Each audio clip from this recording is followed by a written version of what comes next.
अगला है multi processor operating system. देखिए, किसी भी कार्य को करने के लिए प्रोसेसर की आवश्यकता होती है। कंप्यूटर के अंदर प्रोसेसर लगा होता है। अगर वो प्रोसेसर कई सारे हों, या कुछ देर के लिए इसको आप ऐसे समझिए कि ये जॉब 1 है, J1 है, ये J2 है और ये J3।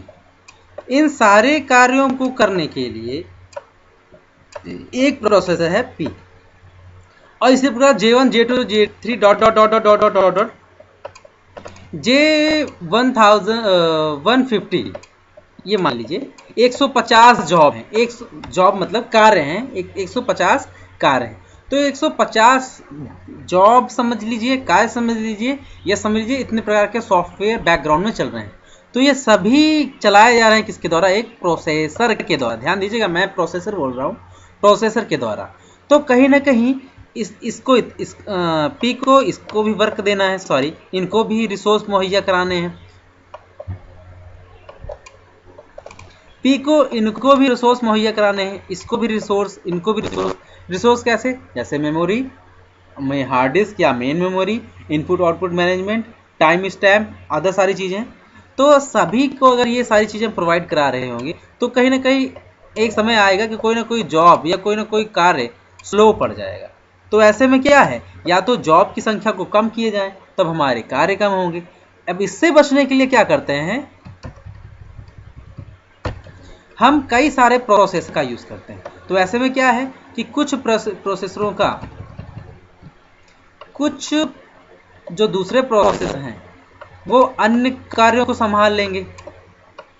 ऐसे में क्या है, सारे के सारे जॉब अच्छे से वर्क करते रहेंगे क्योंकि उनको उनके रिसोर्स मिल रहे होंगे, और प्रोसेसर क्या है, उन कार्यों को अच्छे से करवा भी रहे होंगे। तो ऐसे में क्या होता है कि हमारा सिस्टम हैंग होने से बच जाता है। आपने सुना होगा dual core, octa core processor. तो डुअल मतलब डबल प्रोसेसर, ऑक्टा मतलब 8 भाग होते हैं, ऐसे ऐसे अलग अलग प्रोसेसर लगे होते हैं। तो आप चलते हैं परिभाषा की ओर। इस प्रकार के ऑपरेटिंग सिस्टम उन जगहों पर उपयोग किए जाते हैं जहां पर एक से अधिक प्रोसेसर सिस्टम लगे हों। प्रोसेसर सिस्टम वही कि बहुत सारे प्रोसेसर लगे हों, PRO1, PRO2, PRO3 dot dot and so on लगे होते हैं। एक से अधिक प्रोसेसर इस्तेमाल करने की तकनीक को पैरेलल प्रोसेसिंग भी कहा जाता है। मतलब मल्टी प्रोसेसर ऑपरेटिंग सिस्टम को हम पैरेलल ऑपरेटिंग सिस्टम भी कहते हैं। नेक्स्ट है एम्बेडेड ऑपरेटिंग सिस्टम, जो कि किसी इलेक्ट्रॉनिक्स या अन्य प्रकार के हार्डवेयर डिवाइस में ही उपस्थित रहते हैं।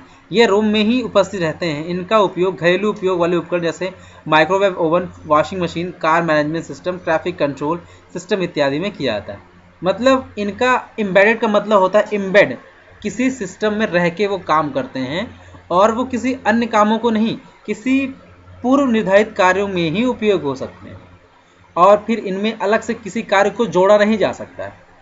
अब जैसे उन्होंने कहा माइक्रोवेव ओवन, जब हम लोग बटन दबाते हैं माइक्रोवेव ओवन का, तो वो किस चीज़ को इनपुट की गई या रखी गई चीज़ों को ओवन कर देती है।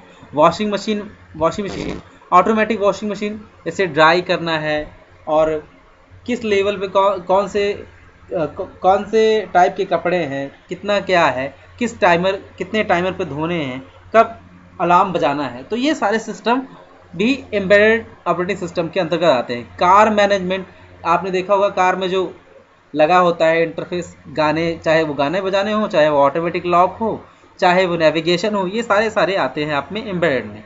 ट्रैफिक कंट्रोल, ये भी ऑटो फिक्स रहता है, ऑटोमेटिक वर्क करता रहता है।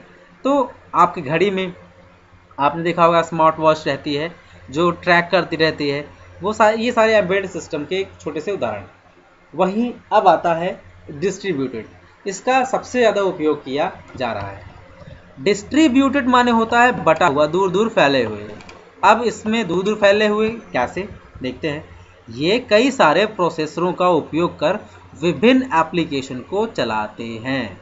ये कई सारे प्रोसेस मतलब बहुत सारे प्रोसेसर होते हैं, और बहुत सारे एप्लीकेशन बैकग्राउंड में चलते रहते हैं।